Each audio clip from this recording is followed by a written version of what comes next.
Hey guys, welcome to Talking Strongman. Today's guest is the newly crowned England's strongest man and potentially one of the most underrated strongmen on the planet, the one and only Paul Smith. Paul, how's things, buddy? I'm good, very good, thank you. How are you, Loz? I'm good, mate. And, you've had a lot of people kind of tagging you in posts recently because you've been getting overlooked by other athletes that, I guess a good example is Andy Black getting invited to Manchester ahead of yourself.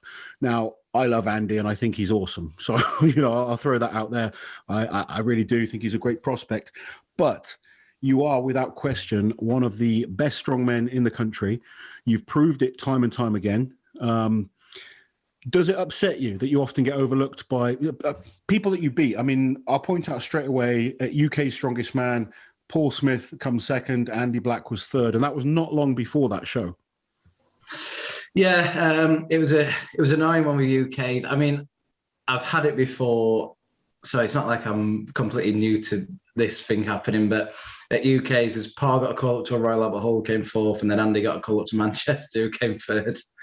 So yeah, it was a little bit annoying, especially when you're in good shape. You know yourself, like you see a comp where there's a spot, you're in good shape, the events are good, and you want to go in and do it. So especially Royal Albert Hall, because the events were perfect for me. I couldn't have picked a better comp, but there's nothing you can do. You just got to keep plugging away, keep asking, and keep training. Well, and keep proving that you're a great athlete, which you keep doing. You just won England's Strongest Man this weekend. Yeah, so England's on 2 days ago. Went really well. Got the win, third title on that one, and much better than last year. Being in a gym with all the COVID regulations, in a Doncaster Dome, proper crowd. It was just real good buzz to be back out there. Brilliant, mate. I mean, because you competed at World's Strongest Man. How many years ago was it now? 2018, I did Worlds. 2018. So it's been a while since you've been to Worlds. Obviously, I know you want to get back there. Is that your focus? You want to get back to Worlds? Oh yeah, Worlds is always the number one focus, and generally for me that means doing well at Britain. So Britain's is kind of the big key. Obviously, it's been over 18 months now since we've actually had Britain's. In fact, it'll be close to 2 years once we actually do have it. So it's been I've made a lot of improvements since the last one, and it's just been waiting for it to come around and actually get a chance to kind of qualify again. I think Adam Bishop has potentially had the longest, or certainly one of the longest reigns I can think of, especially for a 1 year defending champion. But it's going to be, I think Britain's this year is going to be exciting. There's a lot of amazing athletes in Britain. We've got obviously the Stoltmans, Bish, Hicksey. Then there's the guys like Gav Bilton, Parr, Andy Black potentially if he can qualify. Yourself. There's still older guys like Mark Felix is still in there. You must be excited to. I mean, I think I don't know if I can say, but Paul Smith is going to be doing Britain's Strongest Man, and rightly so. Are you excited to get a chance to prove, what level you're at right now? Oh yeah, massively. I mean, every comp I've done so far this year has gone pretty well. Big result at UK is that went really well. Felt really good, and probably can't say the events, but they are a good set for me. Britain's normally suits me quite well, and I'm just feeling in a really good spot. I've got a good set of notice now. Was it 7 weeks? And I can focus everything on that, and I'm just feeling in a perfect place. So I'm really looking forward to see what I can do with a proper build-up and a massive field. I'm looking forward to it. I've got to admit, both Liz and myself have been excited for Brits for a while, just knowing the potential that we have currently in the UK. Hopefully a few new faces get an opportunity to compete as well against some of the more established names. But, I mean, the depth of talent in Britain right now is crazy, isn't it? Oh, yeah, absolutely. I mean, as I've kind of come through the ranks, you had like 4 guys that you were like nailed on the Brits, and then it's like 5, 6, 8, 10, 12, and now you're getting to a point where the whole Brits lineup's going to be stacked, and there's going to be guys where even the guys finishing last will have events where they're right at the top, and that's when obviously the field's a good field when anyone out of the 12 could win an event. Yeah, especially when it's only 5 events as well. It's hard to stretch away. You kind of, guys like, I guess someone like Tom Stoltman, who's current world's strongest man, he's so good at certain events. And when you put it into like a world group, those events that he's so good at can stretch him a lot more points than they might in, say, a Britain's Strongest Man, where the standard is a little closer together. You know what I'm Yeah, absolutely. Because you see guys that suit the one day comps more. And I feel like guys that are, like you say, with Tom and other like kind of Brian and guys like that over the years, they kind of come away over worlds. When it's 5 events, I mean, you could pick 5 events that anyone's pretty bad at. You could pick 5 events that anyone's pretty good at. So it always makes it more exciting. Obviously, we've seen the giant shows, we're having different winners, different guys up there. So it just makes it a really good show for the crowd and for the athletes too. Yeah, it does. I mean, how many times have you competed this year so far? This year I did the UK's qualifier, I did the strength games up in Edinburgh, and then England. So it's 4. So this will be my 5th comp. So 4 comps this year. And I believe, correct me if I'm wrong, I think you've had 3 wins and a second. Yes, that's one. It's not a bad year so far, mate. No, it's going pretty well. Yeah, no, it's going very well. So, like form-wise, what have you been lifting in the gym? What's your kind of PBs right now? So, actually, well, pretty much the whole year. Well, it's over a year now since lockdown. Because I've got a home gym, good setup, but I can't be doing like, yoke or farmers really moving around. Not a lot of stones, but I've just been really focused on a gym lift. So hit a 340 squat in January, pulled a 380 deadlift in December, hit a 200 kilo push press, they're the 1 rep max, and then kind of all my other big compounds have been hitting rep PB. So I'm excited to see some maxes coming up before Brits, see where I am. It sounds like you've really brought your deadlift up, because that was potentially a weaker event for you in the past. It sounds like it's kind of improving a lot.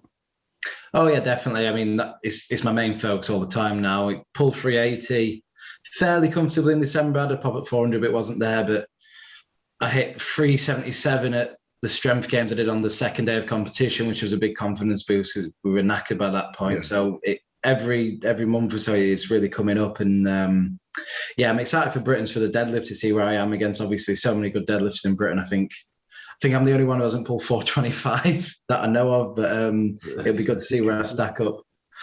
It is quite scary, the numbers that people are lifting right now. I mean, if we were talking 10 years ago and you told someone you're a 380 puller, people would be like, wow, that's incredible. Now, it almost kind of just goes over your head because we do get spoilt with all these 400s, 425s. It's quite mental. Oh yeah, absolutely. I mean, I taught some guy like powerlifters, especially say 380 deadlift. Oh, it's massive, but it's like it's not at all. It's a weak deadlift. It's not. I guess so bad now, but the other thing is, I think people watching, they sort of establish strength with the deadlift almost now. You are a very, very well-rounded athlete. Good overhead, good movement, good grip, and that's how you win competitions, and that's why you do probably get overlooked, because you're not the most flashiest lifter out there. You're not the most kind of brash in terms of personality. You're not kind of in your face like some people are. But when it comes to competing, you get the job done. Yeah, that's the thing. I think a lot of people still think kind of max log and max deadlift.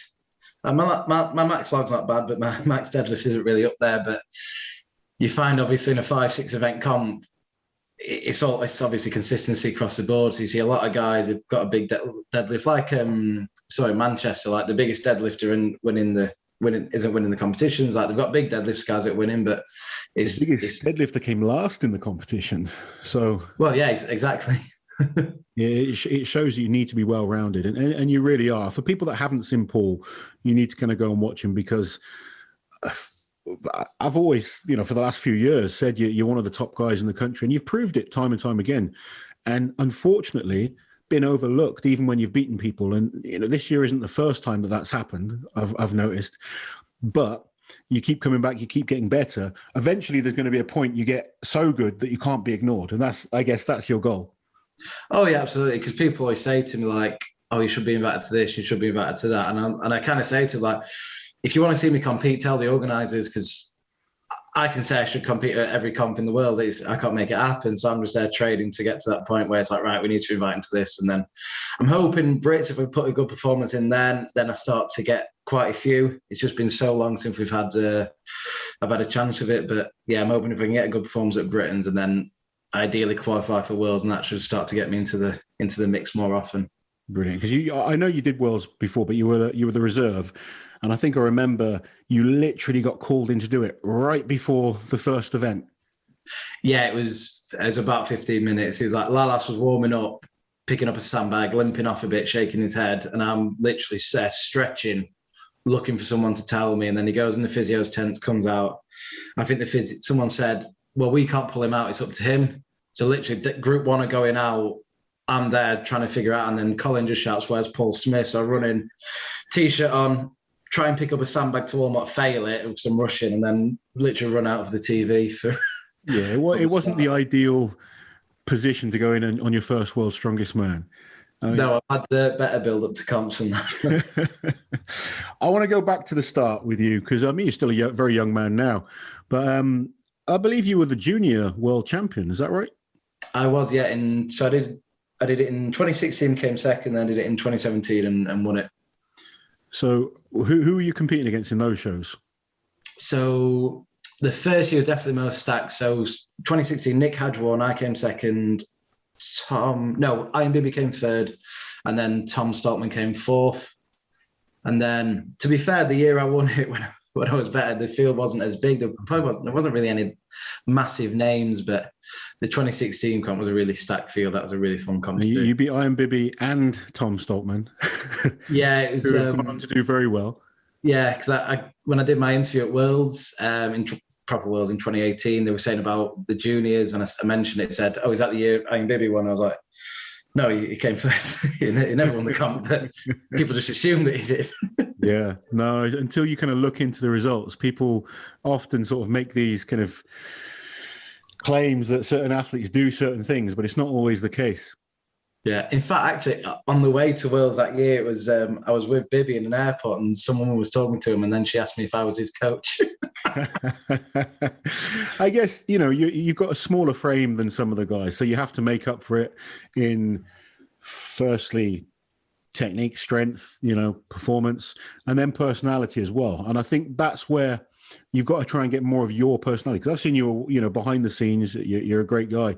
I think to get those opportunities that some of the guys get, that's the way the sport's gone now. It's not just about being good, which is a shame in some ways for some incredible athletes. But you see guys doing very well that you can beat, but they're getting the popularity, they're putting bums on seats. Does that upset you at all, or is it something you think I need to kind of tap into and learn a bit more about? Yeah, it's definitely something I've thought about. It's a hard one for me because I always feel like it's easy to force that kind of thing and look a bit weird. But yeah, it's definitely something I need to work on. So I feel like I've got the being an athlete part nailed. It's just kind of a bit more promotion and social media, all that side of it that some guys are really good at that aren't quite as good as strongmen, but they have the following and they have the character that kind of pushes them up to the some of the bigger comps. Yeah, it's definitely the way the sport's gone, and it's not a bad thing because it's bringing more eyes to the sport. It's making it bigger and better. It does suck if you're one of those athletes that you've beaten these guys time and time again, and you're getting overlooked for shows. So we've spoken about it off camera, and I know you've probably seen I've mentioned it before a few times, and it's not because we get on well away from the camera. I want to see guys that deserve to do well get their opportunities. And I love your attitude. I think so many guys try and rush things, and you're just patiently focused on getting better and better every year, coming back, improving, focusing on your skills, focusing on not just getting stronger, but technically getting better, looking at, I know you're a great coach yourself. So you look at all aspects. You don't just think, I just need to be big and strong.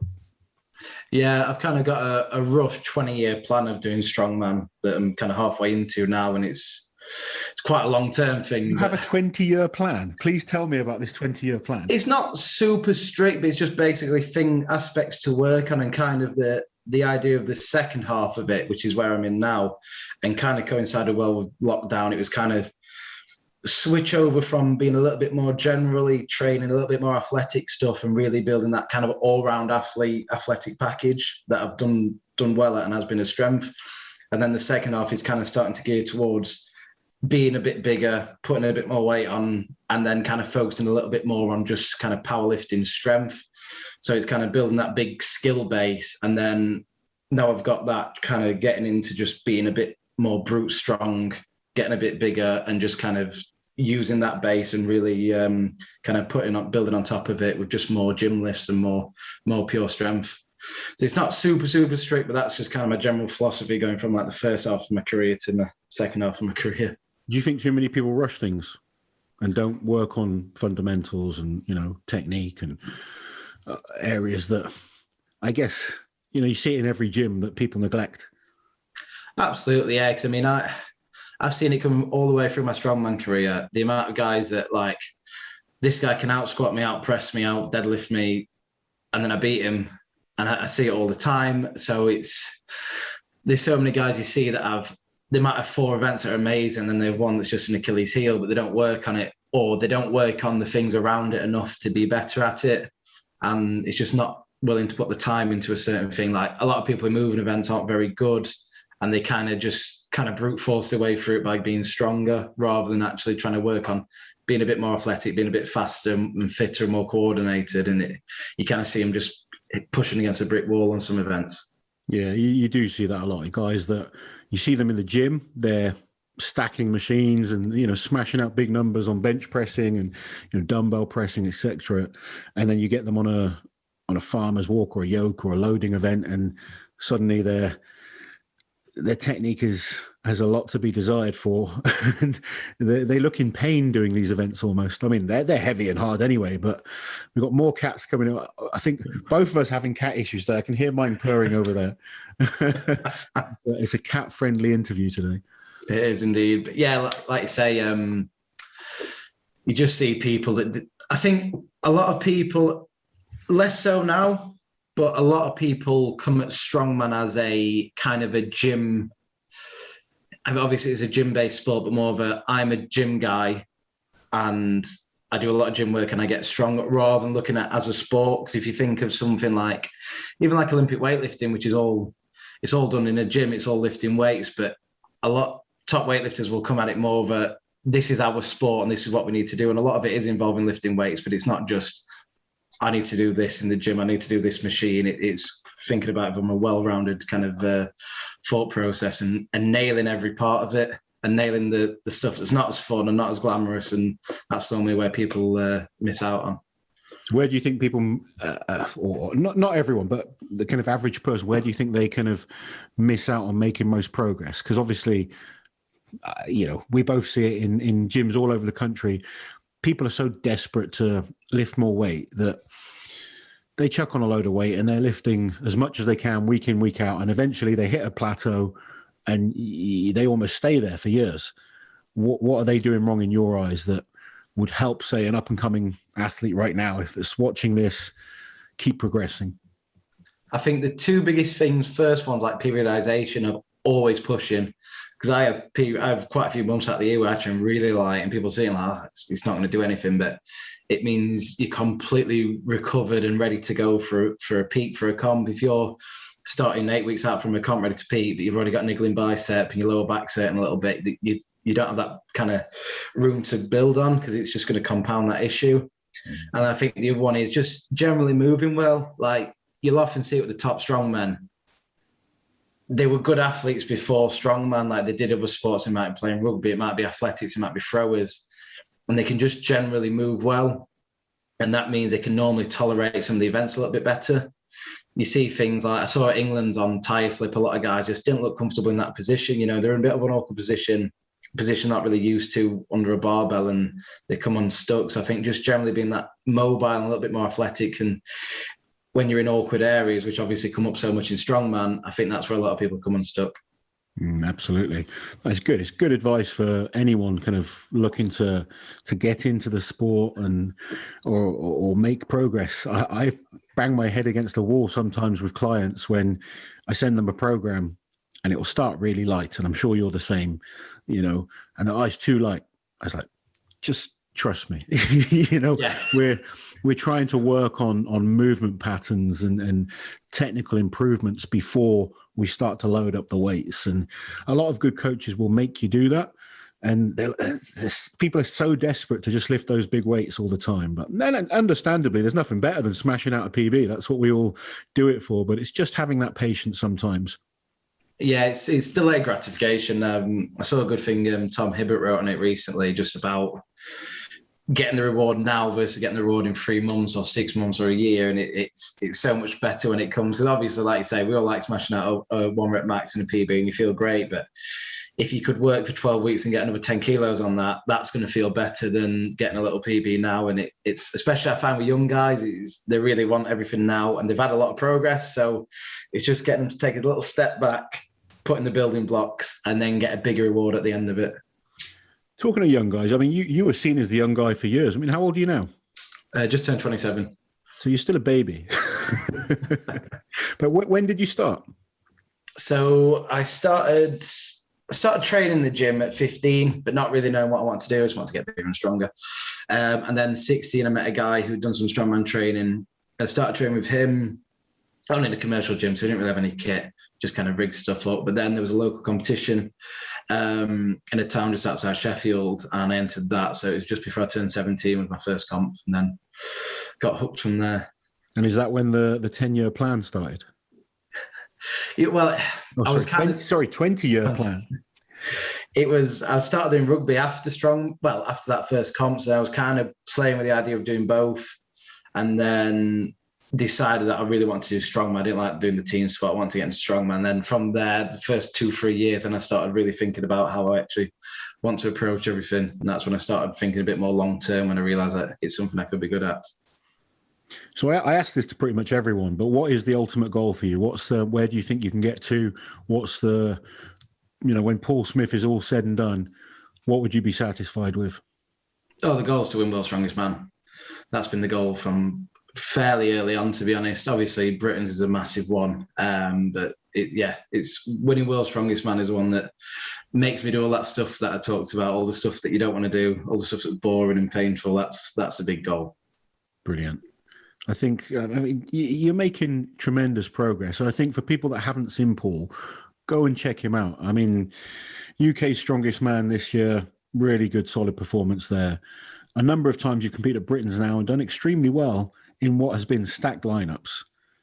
Yeah, I've had some good results. I came 5th in 2018. That was the best one. So what was it actually, 2020? The last one was annoying because I got a virus literally like 2 weeks before. I was flying in train and then got ill and then had an absolute crap performance on the day, and then I haven't been able. I thought, well, next year, and then obviously next year's ended up being nearly 2 years later. So I really am anxious to get out there again on that stage with all the top guys.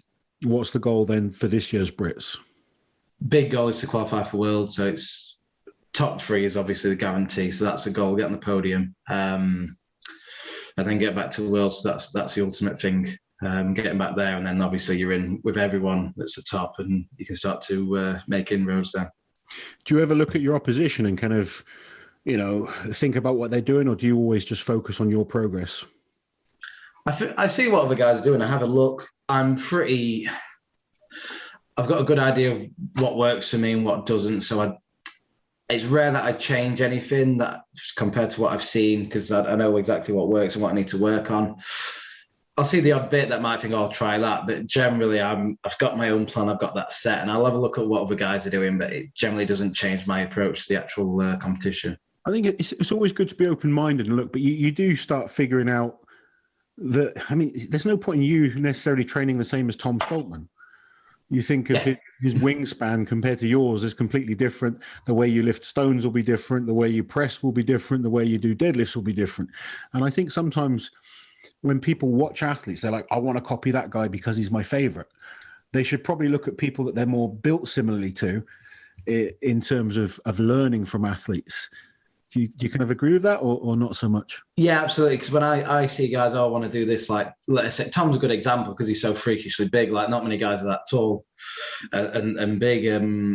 So if you're 6'2" and I don't know, 6'3", 140 kilos, and you're thinking, oh, I've got long arms similar to like Felix, these are a good guy to copy. If you're 5'10" and I don't know, 120 kilos and someone like Kevin Ferris, and you got to find out exactly who you can mimic more, because there's no point if you're massively tall kind of trying to copy Pudzianowski or massively short trying to copy Tom.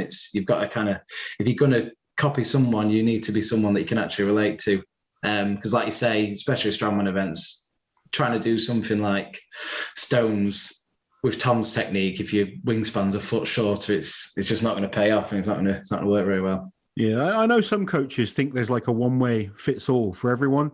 I don't personally believe that. I think you've got to find the most effective way for you as an individual. There's always things that will cross over, in terms of form and technique, but everyone is built differently. So it becomes about the kind of micro movements and these smaller issues that start to become more unique to individual lifters.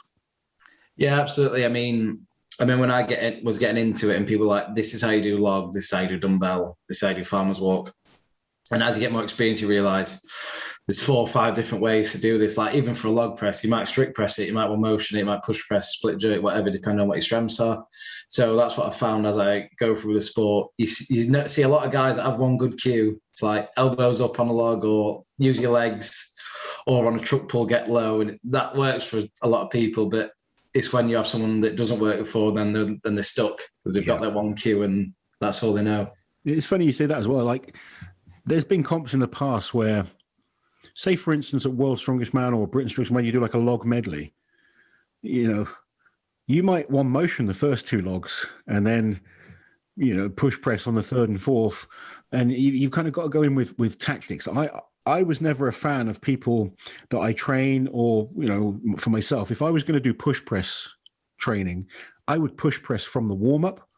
I wouldn't strict press to like my working set and then try and push press, because they're 2 completely different movements.